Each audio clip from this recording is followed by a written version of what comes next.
안녕하십니까? 지난 시간에 수치료로, 물치료로 기적을 일으킨 사람들의 저서를 쓰신 우리 베멘겔리즈 박사님의 책을 통해서 여러분들이 우리 몸의 모든 질병의 원인이 세포의 탈수에서 기인한다는 것을 깨달으셨을 텐데요.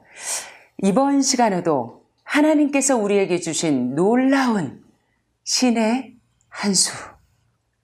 정말입니다. 자, 여기 보시니까 뭐라고 써있죠? 피부암 유발제인가? 한번 따라 보실까요? 피부암 유발제인가? 아니면 만병통치약인가? 여러분들이 피부암 유발제로 알고 계시는 그 자외선, 그 햇빛이 만병통치약인지 피부암 유발제인지 이 시간에 여러분들이 해답을 얻으시게 되기를 바랍니다. 자, 그런데 요 햇빛 치유 요법은 당뇨에서 암까지 최고의 치유 에너지를 가지고 많은 사람들을, 많은 난치성 환우분들을 생명의 길로 인도하고 계시는데요.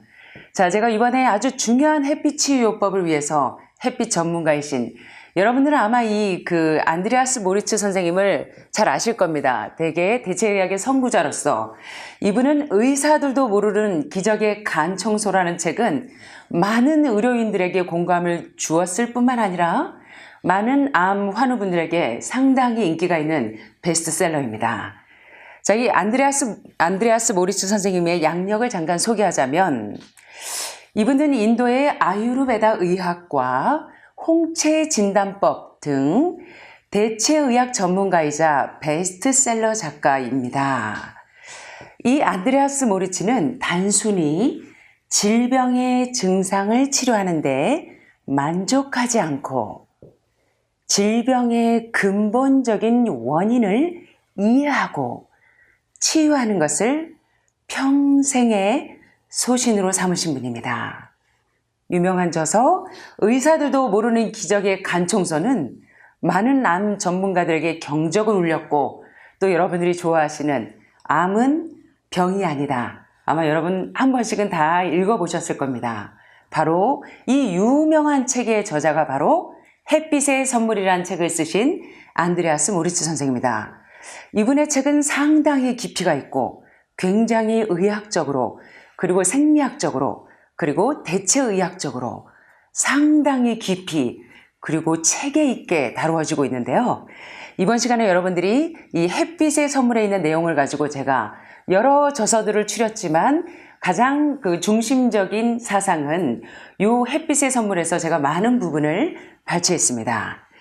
자, 이 햇빛의 선물의 내용은 우리가 햇빛을 쬐었을 때 우리 피부에서 만들어지는 비타민 D가 어떻게 우리의 면역 체계를 쑥쑥, 림프구 쑥쑥 이렇게 강화시켜주고 또 뼈에 구멍이 송송 나 있는 본 네크로시스, 오스테오폴로시스, 오스테오말라시스 이러한 골 다공증이나 골 조성증이나 이런 골 괴사증을 어떻게 예방하고 치료하는지 뿐만 아니라 다른 질병들과 함께 어떻게 여러 가지 암을 극복할 수 있는지를 너무나 체계적으로 설명해 놓으셨습니다. 그래서 제가 3박 4일을 꼬박 새고 이 책을 독파를 했습니다.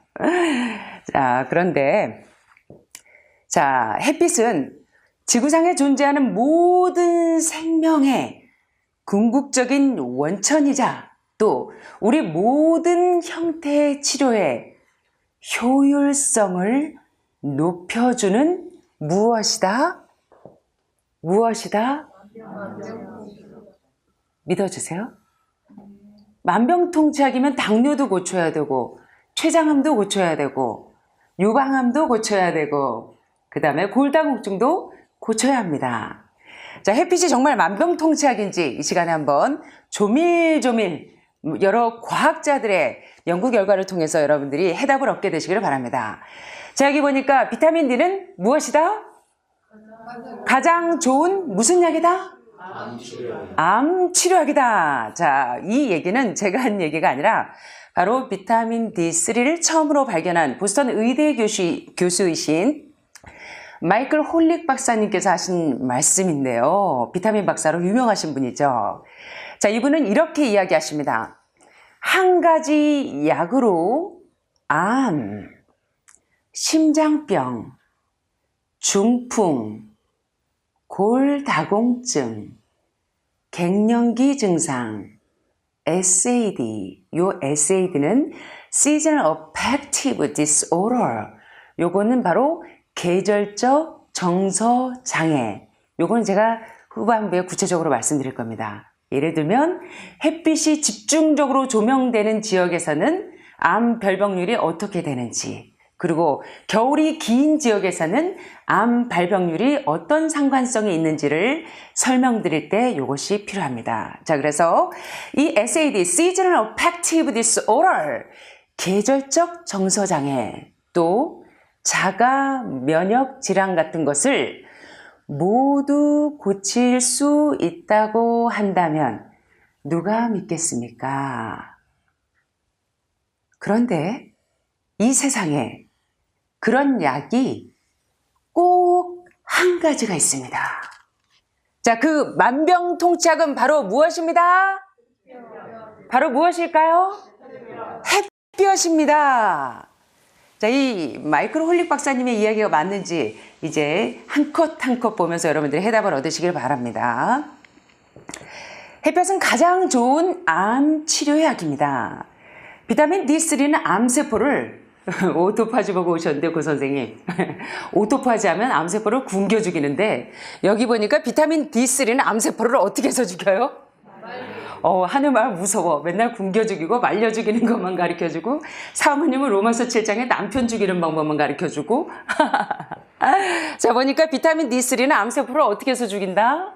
말려 죽인다. 자, 우리 이불처럼 빨래처럼 말려 죽일 수 있는 비타민 D3. 자, 어떻게 하면 그 비타민 3를 내 걸로 가져와서 내 암세포 깨갱 하고 물리칠 수 있을까요?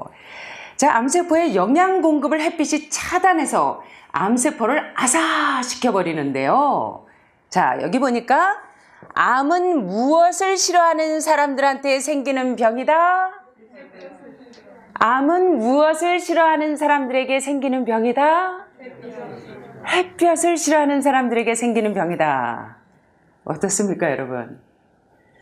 자, 제가 여기를 둘러보니까 여러분들이 햇빛을 좋아하시는지 안 좋아하시는지 한번 살펴보도록 하겠습니다. 자, 이 비타민 D3, 비타민 D1, 비타민 D 이게 뭔지 여러분 궁금하시죠? 한번 살펴보겠습니다. 비타민 D3가 없으면 우리 몸속의 호르몬과 신경 전달 물질이나 미네랄 같은 기능들이 제 기능을 발휘하지 못합니다. 왜냐하면 예를 들면 간에서 600가지 이상의 효소를 만들어내는데 우리 간에서 효소를 만들려면 갖가지 비타민이나 미네랄이 반드시 있어야 하는데 그래서 비타민 D3를 일명 호르몬을 생성하는 비타민, 다시 말하면 프로호르몬, 다시 말하면 호르몬 정구체라고 부릅니다. 자, 요 비타민 D는 우리 몸속에 칼슘과 인의 농도를 적당하게 조절해 줍니다. 칼슘을 여러분이 아무리 칼슘 제제를 먹어도 인의 농도와 맞지 않으면 칼슘이 다 빠져나가기 때문에 여러분 여기 오셔서 처음에 검사하실 때 칼슘 수치가 다 빨간색 불이야. 이게 왜 그래요? 칼슘과 마그네슘의 비율도 맞아야 되지만 칼슘과 인의 농도가 비율이 맞지 않으면 아무리 여러분들이 칼슘을 드셔도 동물성 단백질을 드시고 동물성 지방을 드시면 인이 빠져나가면서 여러분들이 칼슘이 모자라서 심각한 칼슘 부족증이 바로 여러분들을 모두의 상태이셨습니다. 자, 그래서 우리가 어떻게 하면 이 시간에 만병통치약인 비타민 D3가 나를 치료할 수 있는 그러한 치료제가 될 수 있는지 한번 보겠습니다. 자, 비타민 D가 없으면 아무리 좋은 음식을 먹어도 우리 몸에 흡수가 되지 않습니다. 비타민 D3 효능을 발견한 마이클 홀릭 박사는 비타민 D3가 모든 비타민 중에서 가장 활성이 강한 비타민이다 라고 얼마나 강조하는지 마이크 홀릭 박사의 별명이 비타민 D3 박사입니다. 아침에 일어나도 비타민 D3, 저녁에 일어나도 비타민 D3. 이분은 비타민 D3 곧 햇빛 에너지가 인류에게 하나님께서 우리에게 주신 과연 신의 한 수이라는 걸 깨달으셨어요. 자, 요 비타민 D3는 거의 모든 난치성과 모든 암을 예방하고, 요 비타민 D3가 어떻게 유방암, 그리고 대장암, 그리고 전립선암을 예방하고 치료하는지를 수많은 학자들이 논문을 써놨어요. 자, 요 비타민 D를 하루에 1100 IU를 섭취하게 되면 무려 암에 걸릴 확률이 몇 프로가 줄어든다고요? 77%가 감소합니다. 왜? 비타민 D3는 100가지가 넘는 자가 면역 질환을 예방하는 비타민 무기질이 무수하게 들어있습니다. 그래서 어떤 사람들은 비타민 D3를 뭐라고 명명하냐면 항생제 비타민, 바로 항생물질 비타민, 엔티 캔서 드럭이 바로 비타민 D3라고 할 만큼 비타민 D3의 항생작용은 놀라운 작용을 합니다. 자, 그런데 여러분들이 정말 비타민 D3가 부족한지 안 부족한지, 자, 우리 자신들을 한번 자가 진단하는 시간을 가져보겠습니다. 자, 먼저, 자, 요 목구멍 밑에서부터 시작하시기 바랍니다. 요 밑에서부터 시작해서 오목 가슴까지 두 유두 사이에 있는 요 앞 가슴뼈를 흉골이라고 부릅니다. 그런데 요 흉골 부위를 손가락 끝으로 눌러보시기 바랍니다. 이렇게. 요 흉골 부위를 손가락 끝으로 눌러보았을 때 통증이 있으십니까? 없으십니까? 자, 조금 눌렀을 때 조금 아프다. 손 들어보세요. 자, 요 흉골 부위를 눌렀을 때 조금 아프다. 한 분. 자, 요 흉골 부위를 눌렀을 때 조금 아프다. 두 분, 세 분, 네 분. 자, 예. 여기에 흉골 부위에 눌러서 아플 때 5분. 자, 이런 분들은 만성적인 비타민 D 결핍증 환자입니다. 자, 그래서 여러분들은 비타민 D가 부족하기 때문에 계속적으로 두통이 오고 여러분들의 컨디션이 좋지가 않은 것입니다. 자, 그럴 때마다 여러분들은 어떻게 하셔야 되냐면 한낮에 1시간 넘게 햇볕을 쬐어 주셔야 되는데, 문제는 자외선 차단제를 쓰고 여러분들이 1시간, 2시간, 10시간을 햇빛을 쏘여도 아무 소용이 없습니다. 자, 여러분들의 얼굴을 한번 쭉 살펴보니까, 자, 선크림 바르신 분 한번 손 들어보세요. 자, 한 분, 두 분, 세 분, 네 분. 제가 볼 때는 대다수가 선크림을 바르신 걸로 보이는데요. 사실 어떻게 보면 집안에 우리 여성분들, 화장하는 여성분들이나 요새는 남자분들도 거의 다 선크림을 쓰고 계시는데요. 요게 우리 집에 질병을 유발하는 발암물질입니다. 자, 이 시간에 여러분들이 햇빛을 오해하게 만든 범인, 그 자외선 차단제가 피부암 유발제인지 한번 살펴보도록 하겠습니다. 자, 그래서 모자나 마스크로 얼굴을 가리면 헛일입니다. 반드시 얼굴과 팔, 맨살로 햇빛을 쬐어 줘야 비타민 D3를 그대로 섭취하실 수 있는데요. 자, 이 비타민 D는 우리 신장과 간에서 활성화돼서 혈액으로 들어가서 활용되는데, 신장이나 간에 탈이 있는 사람들은 햇빛을 아무리 많이 쬐어도 비타민 D를 활성화하지 못하기 때문에 비타민 D 부족증이 됩니다. 또 뚱뚱하신 분들도 아무리 햇빛을 봐도 비타민 D를 잘 활용하지 못하기 때문에 몸이 점점 냉해지고 차가워지고 뼈에 구멍이 생기는 골다공증, 골조성증, 골연화증과 같은 뼈질환이 생길 수밖에 없습니다. 자, 자, 그런데 이 햇볕 부족이 바로 만병의 원인이고 만병의 치료제입니다. 비타민 D가 부족할 때 면역력이 약해지고 불면증 그리고 우울증의 원인이 여러분이 낮에 햇빛을 보고 1시간씩만 햇빛을 보고 운동하면 우리 몸에서 뇌에서 신경 전달 물질 뭐가 나와요? 내 마음 우울해 내 마음 꿀꿀해. 꿀꿀이만 나오면 겁나요.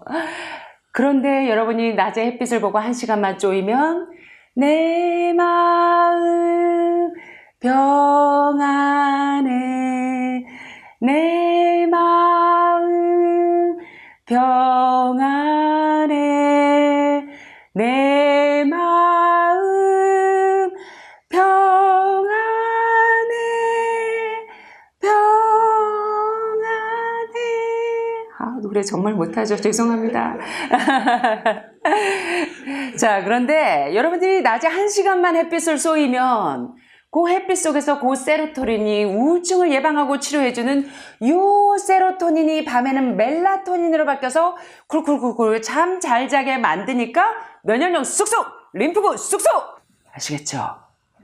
자, 그래서 우리가 비타민 D가 부족할 때 면역력이 떨어지고 우울증이나 불면증이나 또는 각종 비타민 B 콤플렉스가 부족할 때 공황장애 또는 자폐증 온갖 정신질환이 햇빛 부족증이라는 것을 기억하셨으면 좋겠습니다. 모든 뼈질환, 모든 자과질환 다 햇빛 부족증입니다. 자, 그래서 만병의 원인이 만병의 치료제가 되는 놀라운 원리를 기억하셨으면 좋겠고요. 자, 이 햇빛이 어떻게 우리 몸을 치료하는지 한번 살펴보도록 하겠습니다. 최초의 항생제는 여러분 항생제가 뭔지 아세요? 최초의 항생제? 페니실린. 1930년대 최초의 항생제인 페니실린이 발견되기 전까지는 의약품이 만들어지기 전까지는 유럽에서는 햇빛을 항생제로 사용했습니다. 19세기에서 20세기 중반까지만 해도 햇빛에 의한 치유, 다시 말하면 햇빛 요법을 통해서 많은 감염성 질병을 치료하는 데 효과적인 항생제 역할을 했었습니다. 자, 이 잘 조절된 양의 햇빛을 쬐어줄 때 고혈압 환자의 혈압이 쑥쑥쑥 떨어지고 당뇨 환자의 혈당이 쑥쑥쑥 떨어지고 우리 몸에 필요한 질병에 저항할 때 필요한 백혈구 수치는 쑥쑥쑥쑥 올라가고 림프구 수치도 쑥쑥쑥쑥 올라가고 암세포를 줄여주는 과립구 수치는 쑥쑥쑥쑥 내려가고. 자, 햇빛이 이런 역할을 하는데요. 자, 요 햇빛 요법을 했을 때 심박출량이 증가하고 혈액의 산소 운반 능력이 증가하니까 적혈구가 쑥쑥쑥쑥 산소 운반이 원활해지니까 대사질환이 치료가 되겠죠? 또 통풍, 류마티즘, 관절염, 대장염, 동맥경화, 빈혈, 방광염, 습진, 여드름, 건선, 헤르페스 감염, 루푸스, 좌골신경통, 신장질환, 천식, 심지어 화상에 이르기까지 각종 난치성과 각종 자가 면역 질환과 각종 암벽에 햇빛 요법이 몇 시간 안에 암세포가 소멸하는 것까지 관찰되었습니다. 여러분 놀랍습니까? 자, 단 한 번의 햇빛 요법으로 암세포가 무려 70%에서 80%까지 반응을 보인다고 합니다. 자, 여기 보면 햇빛은 가장 광범위한 천연치료 암 항생제다. 자, 오기스트 롤리에 박사는 아주 유명한 햇빛 요법 시술자인데요. 특별히 폐결핵, 고루병, 천연두, 그 다음에 피부 진성 결핵의 하나인 낭창, 이러한 질병과 상처를 치료하는데 햇빛을 이용해서 결핵 치료를 한 1903년 노벨상 수상자인 덴마크의 닐스 핀센 박사의 그 후예로서 발자취를 따라서 무려 20년 동안 2,000건 이상의 골결핵 환자, 관절 결핵 환자. 자, 잘 들으세요. 이 류마티즘을 앓고 계시는 분들 잘 들으세요. 골결핵이 뭡니까, 여러분? 결핵균이 뼈 조직에 증식해서 발생하는 질환이 골결핵이고, 관절결핵은 결핵균에 의해서 관절 뇌부가 감염이 된 것을 말하는데, 이런 뼈 질환을 치료하는데 80% 이상이 자외선으로 치료가 완치되었어요. 자, 이 롤리에 박사는 이 병을 치료하는 데 있어서 가장 중요한 것을 두 가지로 이야기하는데, 첫째는 아주 좋은 건강 식생활을 이야기하고, 두 번째는 아침에 햇볕을 적당히 쬐어주는 것이 암을 치료하는데 굉장히 중요한 만병통치약이다라고 이야기합니다. 자, 그 당시에 해마다 10만 명 이상이 결핵으로 목숨을 잃어가는데, 여러분 아시는 것처럼 백색 패스트, 와이프라그라고 하는 별명을 가지고 있는 이 백색 패스트라는 결핵을 비롯한 많은 난치성 질환을 기적처럼 완치한 것이 바로 이 자외선 치료법으로 많은 난치성 환자들을 치료하신 바로 오기스트 롤리에 박사님의 햇빛 치료요법이 오늘 최근에 다시 부활하고 있습니다. 자, 요 태양의 자외선은 호르몬 생산을 증가하도록 갑상선을 자극해서, 요 갑상선 호르몬을 자극해주면 어떤 일이 일어나요? 신진대사가 원활해져서 가끔 아빠가, 원장님이 저한테 당신은 갑상선 기능 항진증 환자야. 왜 그런 줄 아세요? 뭐든지 너무 정열적이라고. 뭐든지 올인한다고. 뭐에 한 번 빠지면 아무것도 안 보이고 안 들려. 그냥 올인하는 스타일이에요, 저는. 하나님께도 일편단심, 올인. 신랑한테도 일편단심, 올인. 우리 하늘마을 가족에게도 일편단심, 올인. 어떻게 하면 102호 환자를 빨리 일으킬까? 어떻게 하면 206호 우리 여사님을 빨리 일으킬까? 매일 무릎 꿇고 하나님과 씨름합니다. 제가 이걸 좀 조절을 해야 돼요. 그래서 이 갑상선 분비가 왕성하면 신진대사를 왕성하게 해주는데요. 이런 호르몬 분비량이 증가하면 몸의 기초대사율이 증가합니다. 그래서 햇빛을 멀리하는 사람들은 누구든 몸이 점점 약해지고, 그래서 정신적인 문제와 신체적인 문제로 고통을 당하게 되는 것입니다. 자, 예를 들면, 자, 우리 지역적인 특성을 아까 Seasonal Affective Disorder, 계절적 정서장애가 무엇인가, 그거 궁금하시죠? 자, 요거 예를 한번 보세요. 자, 노르웨이나 핀란드 같은 위도가 66도, 6.5도 이상의 이 북유럽 국가에서는 극야 현상, 이게 뭔지 아세요? 극야 현상. 여러분, 열대야 때문에 잠 못 이루시는 분들 많죠? 요 극야 현상은 뭐냐면, 낮에도 해가 잘 보이지 않는 이 암흑기가 해마다 몇 달씩 나타나는 그 현상인데, 이런 극야 현상이 노르웨이나 핀란드 같이 위도가 높은 북유럽 국가에서는 종종 일어납니다. 그래서 이 노르웨이나 핀란드 사람들은 요 Seasonal Affective Disorder이라고 하는 계절적 정서 장애 증후군들을 많이 앓고 있어요. 그래서 과민성 피로, 질병, 불면증, 자, 불면증 약 드셔야 돼요. 우울증, 뭘로 치료해요? 알코올 의존증, 자살. 요게 해가 잘 드는 나라에 사는 사람들보다 영국의 우울증이 많고 자살률이 높은 이유가 바로 계절적 정서 장애군의 원인인 햇빛이 부족할 때 이르러 오는 질병입니다.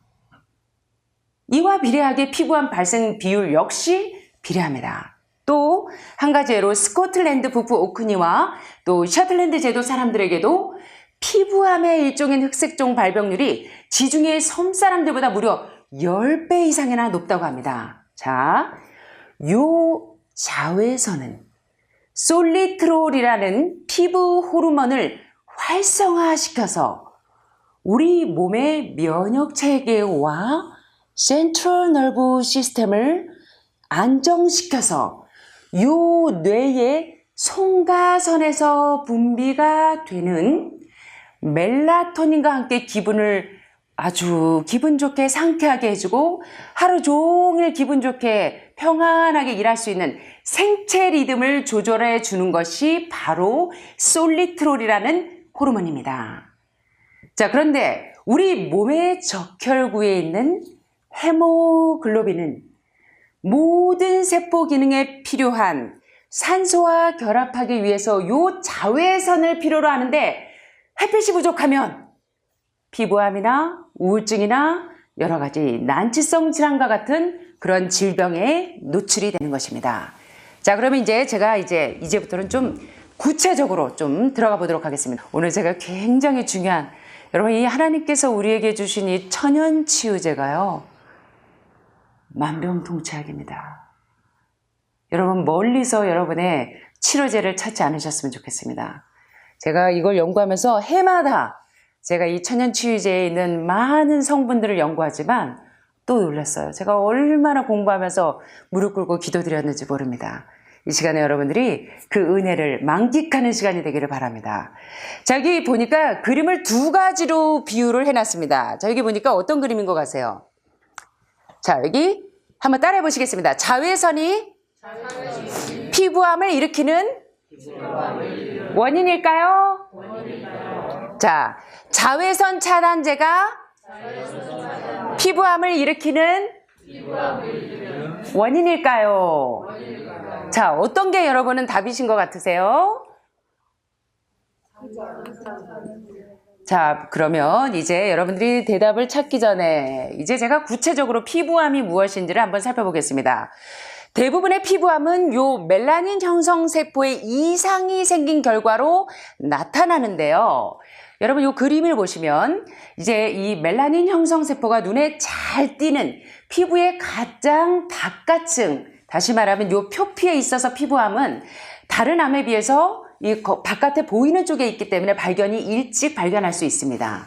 요 피부암은 임상에서 가장 흔히 진단이 되는 암인데 또 형체학적으로 눈에 잘 띄기 때문에 유방암이나 폐암이나 혹은 전립선암 어떤 다른 고형암보다 쉽게 발견되어지는 암입니다. 자, 그런데 많은 분들이 이 피부암을 잘 모르시는 분들이 많아서 이 시간에 여러분 아주 좋은 건강 강좌 시간이 되어서 여러분들이 좋은 지혜를 얻게 되시길 바랍니다. 자, 피부암의 세 가지 기본 형태가 있습니다. 혹시 여러분 아십니까? 기저세포암, 편평상피암, 또 악성 흑색종과 같은 세 가지 형태의 피부암이 있는데요. 먼저 요 기저세포암이 어떤 형태를 가지고 있는지 여러분이 좀 살펴보도록 하겠습니다. 요 기저세포암은요, 가장 흔한 피부암인데 가장 덜 위험하고 주변으로 퍼져나가지 않습니다. 일반적인 소견은 여기 피부 표면에 보면 여기 진주 같은 돌출부가 이렇게 생겨서 방치하면 점점 이렇게 홀처럼 깊이 파고 들어가서 요 흉터와 심각한 손상의 원인이 되는데 요것이 바로 기저세포암입니다. 자, 두 번째. 여러분, 이런 형태는 한번 좀 보신 적 있으세요? 저는 이제 요양원을 20년 하다 보니까 많은 편평상피암 환우분들을 보게 되었는데요. 자, 여기 보시니까 어떠세요? 참 안타깝죠? 요 편평상피암은 몸의 다른 부분으로 퍼져나갈 수 있어서 기저세포암보다는 위험합니다.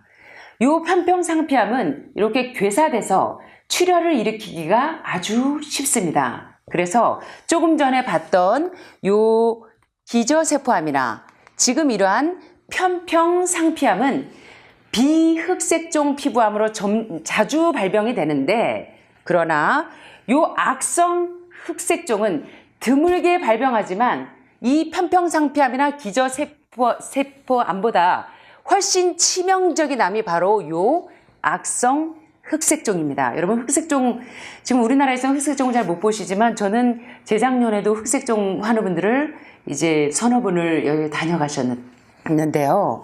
참 흑색종이 얼마나 안타까운 그런 질병인지 모릅니다. 자, 그런데 요 악성 흑색종은 이 피부암 중에서 가장 위험하고 또 예후가 가장 좋지가 않습니다. 이것은 주변으로 빠르게 번식하면서 굉장히 위험한데 이 피부암으로 인한 사망의 75%가 대략 이 악성 흑색종에 의해서 사망하게 되는데 일반적으로 여러분이 사마귀가 나는 것을 가볍게 여기시면 안 됩니다. 이 악성 흑색종이 사마귀에서부터 시작할 때가 많습니다. 그래서 멜라닌 형성 세포가 있는 이 표피 쪽에 아주 그 작게 돋아난 사마귀 같은 점에서부터 출발합니다. 그래서 이 사마귀의 크기나 모양, 색깔이 변하거나 또 솟아오르는 것은 악성 흑색종이 발생했음을 의미하는 것입니다. 그래서 여러분이 사마귀가 생기거나 또는 기존에 있는 사마귀에서 통증이 오거나 자꾸 가렵거나 혹은 피가 나거나 이러면 악성 흑색종이 가능성이 높다는 것을 기억하셔야 돼요. 그래서 악성 흑색종은 여기 보니까 비대칭적인 피부 병변을 가지고 있고 또 피부 병변의 테두리가 어때요, 여러분? 불규칙한 모양으로 이렇게 변하는 것을 볼 수가 있고 또 색깔이 되게 흑색종은 여러 가지 색깔을 띠고 있고 이 병변의 크기가 무려 지름 6mm 이상의 이 사마귀는 무엇일 가능성이 높다? 흑색종일 가능성이 높다. 그래서 사마귀가 커지거나 솟아오르면 여러분들이 주의하셔야 합니다. 아시겠죠? 대개 이제 사마귀가 생기면 뭐 지저분한 거 먹어서 그래, 뭐 고기 먹어서 그래, 생선 먹어서 그래 그러는데 여러분이 이 사마귀를 가볍게 여기시면 안 됩니다. 그래서 자, 이런 피부암이 왜 생기는가? 제가 어렸을 때부터 어른들이 늘 하시던 말씀이 오늘날까지도 많은 사람들에게 고정관념으로 박혀있는 고정관념이 있습니다. 자, 질문입니다. 퀘스천. 오존 감소가 피부암의 원인일까요? 여러분 어떻습니까? 많은 사람들이 오존층이 붕괴가 돼서 피부암이 많이 발생한다. 이런 얘기 어려서부터 우리 문 여사님 많이 들어보셨죠? 저희 어렸을 때 학교 다닐 때 우리 고 선생님도 많이 들어보셨죠? 어떠세요? 그러신 것 같으세요? 자, 이 시간에 오해의 베일이 벗겨져야 여러분 치유가 됩니다. 자, 많은 이제 과학자들이 이렇게 얘기합니다. 오랜 기간 이 대기 중에 방출된 프레온 가스가 이 성층권에 스며들고 활성염소를 방출해서 이 활성염소의 촉매 반응으로 오존층이 붕괴되고 파괴되어서 오존 농도가 낮아지는데 이 얇아진 오존층으로 인해서 지표면에 도달하는 태양의 자외선량이 증가하는데 이 태양 자외선에 자주 노출이 되기 때문에 피부암이 많이 발생하는 것이다 라고 여러분과 제가 어려서부터 듣고 왔습니다. 맞지 않습니까? 자, 그런데 여러분 어떠세요? 과연 사실일까요? 자, 여기 answer 대답을 한번 보겠습니다. 자, 여기 보니까 대기 중에 이산화황 농도 변화가 오존 농도의 변화로 잘못 해석될 수 있다. 자, 이게 무슨 얘기일까요? 1960년대 이후 미국과 서유럽이 공해 방지, 이 수많은 대기 오염 때문에 이산화황 감소 추세가 마치 오존이 감소하는 것처럼 보이게 만들었습니다. 남극의 봄인 10월 무렵 오존층 일부가 일시적으로 얇아지는 요 남극 오존홀 현상은 실제고 해마다 일어나는 일시적인 변화지만 이것이 바로 전 세계적인 오존층 파괴를 나타내는 지표는 아닌 것입니다. 잘 들어보세요. 1974년에서 1985년 동안 자외선 수치는 연평균 0.7%씩 감소가 됐고 이후에도 계속 감소 추세에 있는 11년 동안 미국에서 피부암 발병률이 2배 증가했다는 사실은 오존층이 붕괴돼서 자외선 때문에 피부암이 많이 발생하는 것이다 라는 이론이 거짓말이라는 것을 증명하는 것입니다. 이해되십니까? 자, 두 번째 우리가 이해할 수 없는 잘못된 오해. 자, 그러면 자외선이 증가하면서 흑색종의 피부암이 함께 증가한다? 햇빛을 많이 쏘이면 흑색종이 더 많이, 피부암이 더 많이 걸린다? 어떠세요? 햇빛 많이 쏘이면 피부암 더 많이 걸릴까요? 많이 걸릴까요? 자, 모르시죠? 자, 한번 보겠습니다. 자, 이상해요. 제가 흑색종으로 왔던 그 한 여성분이 이제 그 불문과 교수이신 분인데요. 너무너무 아름다우세요. 박가 선생님하고 같이 오셨는데 남편이 이제 변호사 사무실을 문 닫아놓고 부부가 정말 우리 고 선생님네 부부처럼 닭살 커플이었습니다. 아, 그런데 이 사모님이 상당히 미인이신데 얼굴이 요만해요. 주먹만한데 이 안면 흑색종인데요. 여기 얼굴이 얼굴보다 더 큰 혹이 하나가 더 달려서 오셨는데 정말 너무너무 안타까웠었습니다. 자, 그런데 이분의 피부는 하얗고 햇빛을 전혀 안 쏘이는 분이십니다. 네, 계속 이 학생들에게 강의만 하고 실내에서 연구만 하시는 분이었지 전혀 햇빛을 쏘이는 분이 아니셨습니다. 자, 그럼 대답을 한번 보도록 하겠습니다. 흑색종이 매일 실내에서 일하는 사람들에게 더 흔히 발병한다는 사실, 그리고 또 다른 모순은 흑색종의 병변이 눈이나 직장이나 외음부나 질, 구강, 기도, 위장관, 방광처럼 일반적으로 보여주기 어려운 부위, 거의 햇빛에 거의 노출되지 않는 부분에 흑색종이 발병한다는 사실은 여러분들에게 무엇을 의미하는지를 깨닫게 되시기를 바랍니다. 자, 2000년대 초반 이후 해마다 100만 명의 미국인이 어떤 종류로든 피부암 진단을 겪고 고통을 당하고 있는데 대개가 오존이 감소해서 햇빛을 위험하게 변화시킨 것으로 믿고 태양을 피부암의 범인으로 몰고 태양을 미워해요. 자, 그런데 과연 이 햇빛이 인류의 적인가? 인류의 건강을 망치는 적인가? 아니면 인류의 건강을 도모해주는 만병통치약인가? 이 시간에 저는 이 햇빛의 오해를 풀어주기를 바랍니다. 그런데 실제 자외선 조사량은 해마다 감소하고 있고 자외선 강도가 지금보다 100년 전에는 훨씬 더 강했는데도 불구하고 100년 전에는 피부암이 거의 없었습니다. 자, 그렇다면 어떤 요인이 과연 이 피부암을 일으키는 원인이 된 것일까요? 자, 우리에게 적대적인 것은 태양도 아니고 지구도 아니고, 자, 그렇다면 피부암의 유일한 유발 인자는 인간의 변화된 생활 방식에 있을 것입니다. 우리의 변화된 생활 방식. 그게 구체적으로 뭘까요? 자, 우리는 멜라닌 색소라는 천연 자외선 차단제를 갖고 태어났습니다. 인공적인 자외선 차단제를 사용해서 멜라닌의 기능을 방해하는 것은 우리가 과다한 햇빛 노출에 대처하는 몸의 자연스러운 메커니즘을 깨트려버리게 만듭니다. 그래서 결론은 피부암의 범인은, 자, 이제 범인을 추리해 보십시오. 태양도 아니에요. 자, 지구도 아닙니다. 오존층의 붕괴도 아닙니다. 자, 피부암의 원인은 무엇이다? 자, 같이 해보시겠습니다. 진짜 범인은 인간의 변화된 생활 방식. 즉, 인공적인 자외선 차단제. 각 가정마다 화장대 위에 올려있는 뭐요? 선크림, 선블럭크림, 모자, 햇빛 가리개. 이게 바로 피부암의 주된 원인이라는 것입니다. 야, 나는 지금 이제 거의 말기라서 지금 참 위험한 상태지만 나는 그래도 여자야. 나는 그래도 아름답고 백옥 같은 피부를 포기할 수 없어. 그러십니까? 자, 그러면 제가 한번 또 진행해 보도록 하겠습니다. 자, 요 암을 예방하는 자외선과 암을 연관시키는 이론에 따르면 케냐, 티베트, 혹은 스위스. 자, 어떤 공통점이 있나요? 여기는 고도가 높아서 자외선 조사량이 상당히 많은 지역입니다. 그런데 이 적도 지역에 사는 사람들은 실제 피부암이나 많은 암병에 거의 노출되지 않습니다.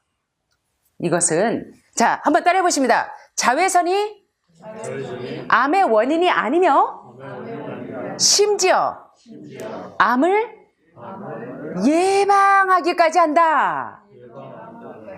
자외선 울트라바이올렛은 울트라바이올런트 폭력적인 빛이 아니라는 이러한 진실을 깨닫게 되시기를 바랍니다. 아시겠죠? 자, 요새요, 이게 또 이제 햇빛 연구가들에게 굉장한 이슈가 되고 있는 내용입니다. 최근에 이 햇빛 치료요법이 굉장히 다시 한번 오기스트 롤리에 박사님의 후예들이 지금 일어나시면서 이제 여러분들이 아시지만 병원에 가도 원적외선 치료, 근적외선 치료, 햇빛 치료제가 이 많은 이 환우분들에게 굉장히 중요한 치료제지만, 자, 요새 최근 빛을 이용한 새로운 치료법이 암을 비롯해서 다른 여러 질병을 극복하는 방법으로 인정을 받고 있는데요. 최근 FDA, 미국 식품의약처에서는 말기 식도암 환자나 초기 폐암 환자들이 외과적인 수술이나 어떤 항암 방사선 요법보다 덜 위험하고 재발 전이가 없는 햇빛 치료요법을 FDA에서 승인했습니다. 자, 요 햇빛이 병든 세포를 죽일 수 있다는 사실이 이미 100년 전부터 알려져 왔지만 다시 한번 햇빛 치료요법이 주목받는 이유는 많은 난치성 암 환자들이 수없이 햇빛 치료요법으로 회복이 되기 때문입니다. 또 요것이 지금 이제 햇빛 전문가들이 긴장하는 문제가 요건데, 이 지금 안드레아스 모리츠 선생님께서 요 햇빛의 선물의 3분의 1은 이 부분을 설명을 하고 계시는데 이 부분이 상당히 어렵습니다. 그래서 제가 핵심적인 부분만 짚고 넘어가겠습니다. 요 뉴캐슬 대학교의 과학자들이 암과 싸우는 치료법을 개발했는데, 요 치료법이 뭐냐면 종양을 공격하는 특성을 가진 항체를 활성화해서 자외선을 사용해서 내추럴 킬러 세포를 활성화하고 P53 유전자를 활성화시켜서 암세포를 깨갱 물리치는 방법을 만들어냈습니다.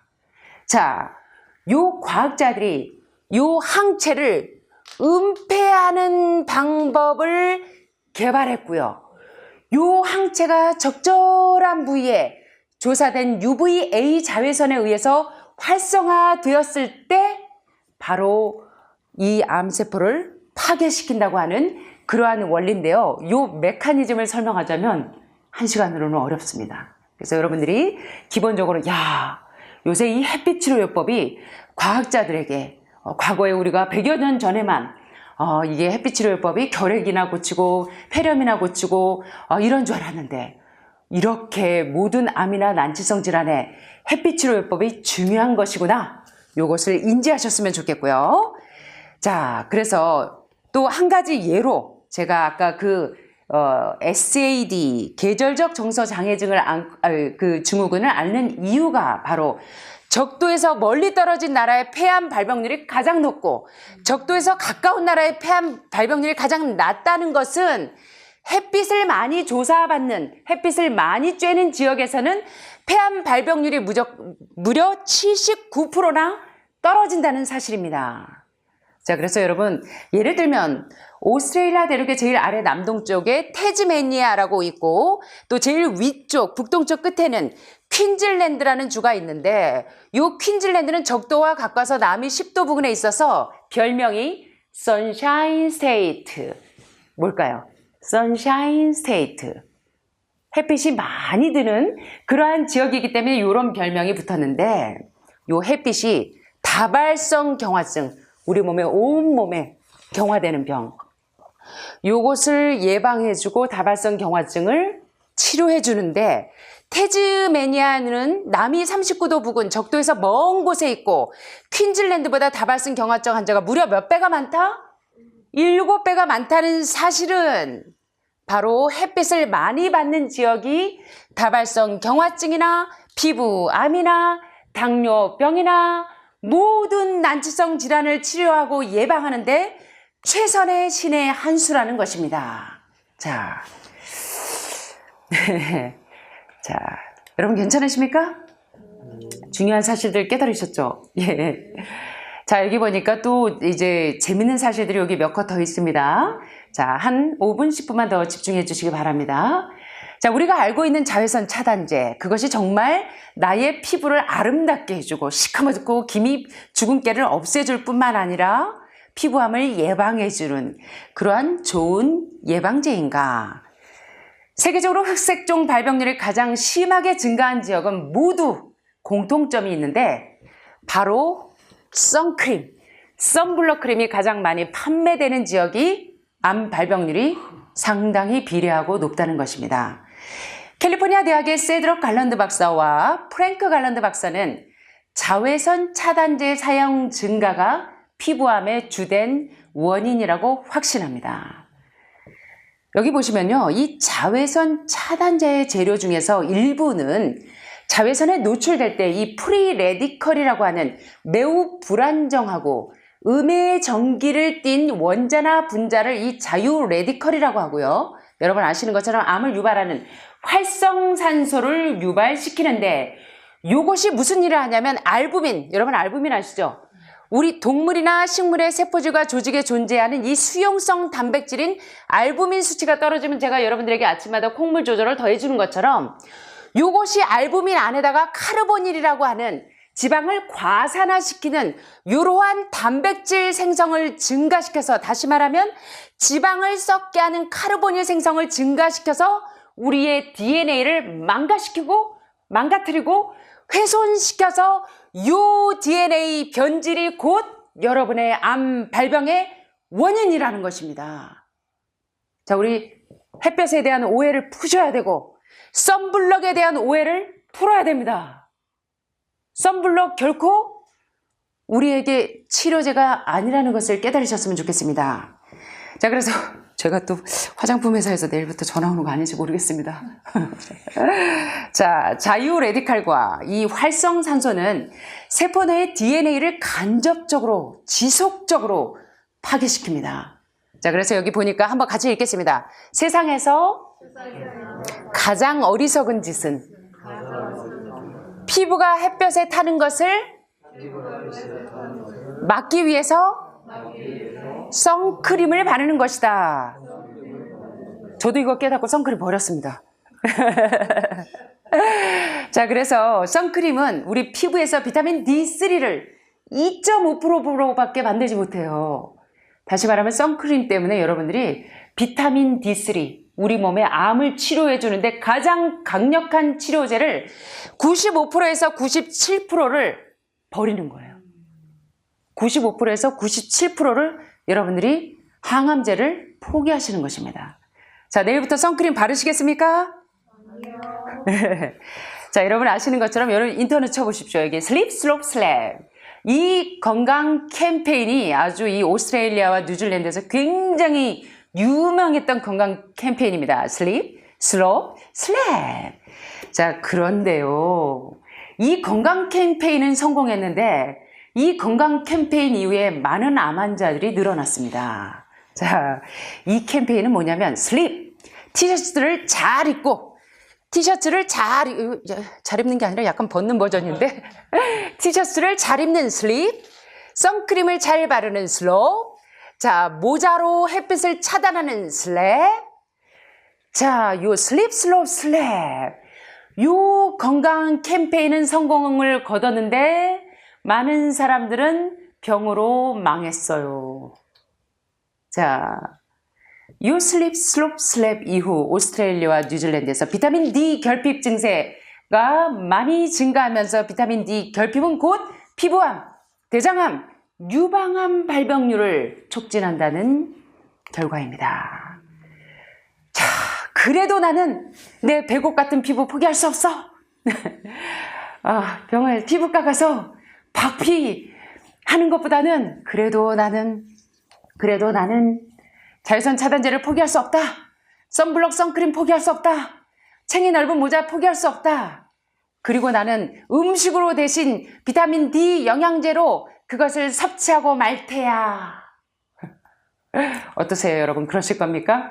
우리 사모님 웃으시는데. 자, 비타민 D를 과연 음식으로 얻을 수 있는지 없는지 한번 살펴보겠습니다.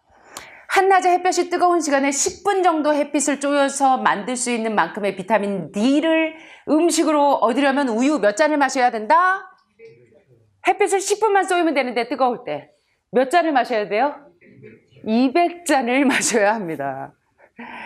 요즘 수많은 이론들이 살갗을 노화하고 피부암을 일으킨다고 자외선에 대한 공포를 부추기면서 있는데 사실은 99.9%가 거짓이나 과장이고 0.1%만이 진실입니다.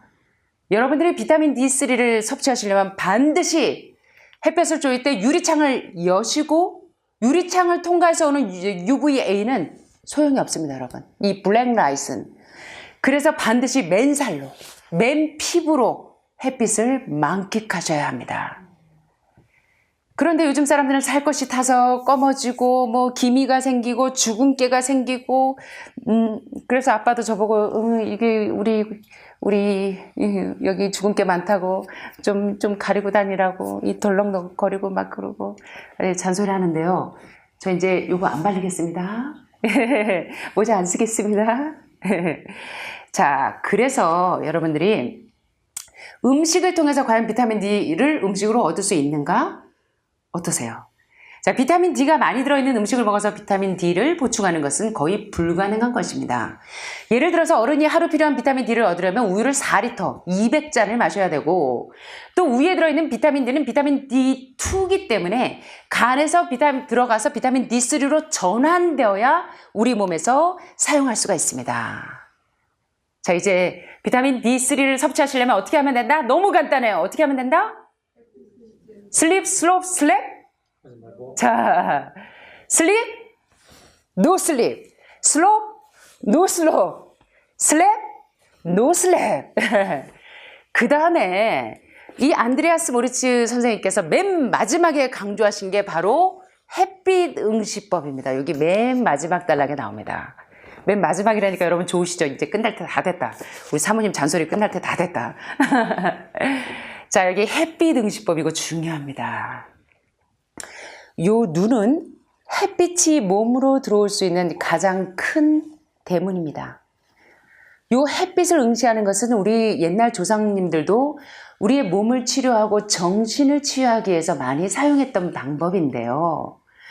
여러분, 이 뇌의 솔방울샘은 송가선이 솔방울처럼 생겨서 솔방울샘 또는 송가선이라고 하는데요. 우리 기숙 여사님 저한테 인사 많이 하고 계시는데 이 햇빛이 뇌 안에서 화학적인 신호로 바뀌어서 몸의 여러 장기와 기관으로 전달이 되는데 여기 보면 몸의 주요 기관의 기능은 빛의 스펙트럼 안에 있는 특정한 색의 빛에 의존하는데요. 예를 들면 신장세포가 적절한 기능을 수행하려면 무슨 색깔의 햇빛이 필요하냐면 붉은 빛이 필요합니다. 네, 참 예술입니다. 심장세포가 우리 몸에서 정상적인 기능을 발휘하려면 노란색의 햇빛이 필요합니다. 자, 간세포가 건강해지려면 초록빛의 스펙트럼을 통한 햇빛이 필요합니다. 몸에 어떤 장기나 기관이든 빛이 부족하면 질병을 일으킬 수 있습니다. 따라서 규칙적으로 햇빛을 응시하는 것은 우리 몸을 건강하게 만드는 굉장히 중요한 치료법입니다. 요게 이제 마지막 컷입니다. 요거하고 한 컷이 더 있네요. 굉장히 중요한 부분입니다. 요거 좀 집중해 주시기 바랍니다. 이 과학자들은 요게 바로 이 뇌의 송가선, 솔방울처럼 생겼죠. 콩알만하게 생긴 요 뇌의 송가선은 뇌의 아주 깊은 곳에 들어가 있는데요. 요게 굉장히 중요한 치료제입니다. 제가 요걸 좀 설명을 드리겠습니다. 요 과학자들은 햇빛이 요 뇌의 송가선, 솔방울샘에서 무슨 일을 하냐면 햇빛을 쏘여주면 요 뇌의 송가선에서 세로토닌과 멜라토닌의 생성을 촉진해서 우리의 하루 종일 기분이나 수면을 조절해줘서 인체 생리대사가 원활하게 이루어지고 체온을 1도만 올려줘도 면역력이 쑥쑥 올라가게 해주는데 그거보다 더 중요한 사실을 발견해냈어요. 요 햇빛을 응시하면서 오는 뇌의 송가선의 어떤 기능이 그렇게 중요한 역할을 하는지 한번 보겠습니다. 요 솔방울샘 분야의 권위자인 조지 브레나 박사를 비롯한 펜실베니아 대학의 과학자들은 2002년 130일 동안 무려 130일이면 몇 달이죠? 3, 4, 12. 예, 넉 달하고도 열흘이네요. 무려 넉 달 열흘 동안 인도의 히라라템 마넥이라는 사람이 보여준 햇빛 명상 관찰 결과 그의 이 솔방울샘 크기가 요 뇌의 송가선을 솔방울샘이라고 하는데 햇빛을 관찰했더니 햇빛을 투시하는 거를 배워서 응시를 했더니 솔방울샘이 커졌습니다. 자, 그러면 커지면 어떤 일이 일어나는지 좀 볼게요. 송가선의 평균 크기는 가로 세로 6 곱하기 6제곱인데 햇빛을 투시하는 방법을 배운 사람들은 8 곱하기 11까지 송가선이 커집니다. 자, 요 과학자들은 이 솔방울샘을 일컬어서 무엇이다? 퇴화한 제3의 눈이라고 부릅니다. 그런데 요 제3의 눈이 일명 무슨 눈? 마음의 눈.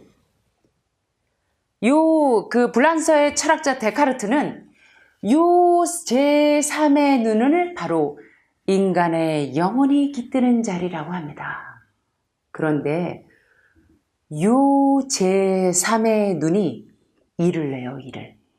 어떤 일을 내는 줄 아십니까? 요게 우리 면역력을 엄청나게 올립니다. 그래서 이 퇴한 제3의 눈, 이 마음의 눈, 인간의 영혼이 깃드는 자리를 활성화하고 이 높은 차원의 것들을 감지하려면 솔방울샘과 뇌화수체가 함께 진동을 해야 되는데 요게 바로 여러분들이 햇빛을 응시할 때 일어나는 치료의 과정입니다.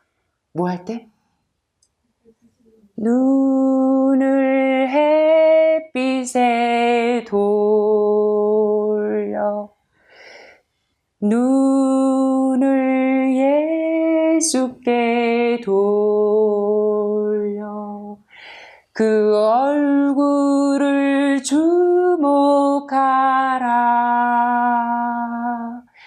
그의 영광스러운 광채에 세상 질병은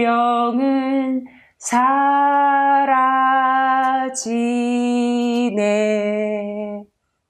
아멘. 요 제3의 눈이 무슨 눈이다? 왼쪽 눈, 오른쪽 눈 말고 요 제3의 눈이 활성화돼야 됩니다. 뭘 통해서? 햇빛을 바라봄으로 변화되셔야 합니다. 자, 그래서 에베소서 1장 18절 우리 주 예수 그리스도의 하나님 곧 영광의 아버지께서 지혜와 계시의 정신을 너에게 주사 하나님을 알게 하시고 우리의 무슨 눈을 밝히사? 뇌의 송가선을 햇빛을 투시함으로 우리의 마음의 눈을 밝히사. 같이 보시겠습니다. 우리 마음 눈을 밝히사. 그의 부르심의 소망이 무엇이며 성도 안에서 그 기업의 영광의 풍성이 무엇이며 그의 힘의 강력으로 역사심을 따라 믿는 우리에게 베푸신 능력의 지극히 크심이 어떤 것을 너희로 알게 하시기를 구하노라. 그 능력이 우리가 햇빛을 바라봄으로 우리가 그 햇빛을 만드신 그 햇빛의 근원자이신 예수님을 바라봄으로 그 죽은 자를 살리시는 그 능력이 내 속에서 부활해서 어떤 역사가 일어난다? 죽은 자들 가운데서 다시 살리시는 역사가 일어난다. 아멘. 이것이 햇빛 치료법입니다, 여러분. 요거 얘기하려고 제가 시간 끌은 거예요. 자, 마지막입니다. 죄송합니다. 볼륨 낮추겠습니다. 요거. 자, 그러면 그걸 어떻게 응시하는가? 자, 육신과 영혼의 질병을 고치는 햇빛을 응시하는 방법 따라해 보시기 바랍니다. 자, 반드시 아침이나 혹은 저녁 무렵 햇빛이 떠오르거나 지기 전에 1시간 이내 햇빛을 응시하십니다. 첫째 날 긴장을 다 푸시고 최대 10초 이내 햇빛을 응시하시기 바랍니다. 국장님 저 째려보지 마시고요. 자, 긴장을 푸시고 10초 이내 햇빛을 이렇게 가만히 응시하시기 바랍니다. 자, 둘째 날 20초를 가만히 응시하시고 10초씩 시간을 늘리세요. 열째 날 100초를 응시합니다. 너무 쉽죠? 햇빛을 바라보기만 하면 돼요. 선글라스 끼고 슬립, 슬롭, 슬랩, 노 슬립, 노 슬롭, 노 슬랩. 아셨죠? 반드시 맨눈으로.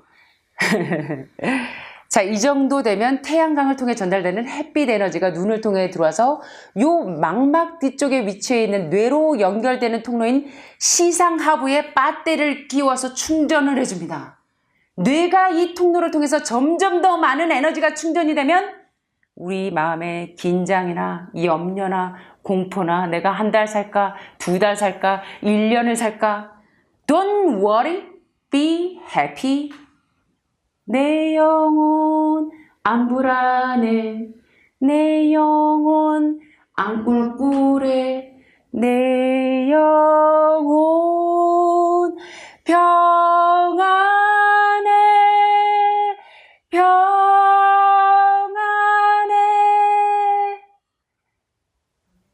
내 육신에 햇빛 비치니 모든 질병 사라져. 내 영혼에 햇빛 비치니 모든 걱정 사라져. 요겁니다, 요거.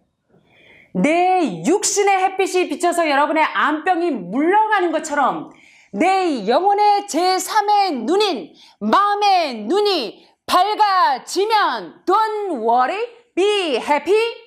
모든 걱정, 모든 질병 짜인 날 메이올라. 자, 그래서 말라기 4장 2절에 자, 우리 같이 해보고 말씀을 마치도록 하겠습니다. 내 이름을 경외하는 너희에게는 의로운 해가 떠올라서 어떤 광선을 바라리니 이것입니다. 햇빛의 선물은 무엇이다?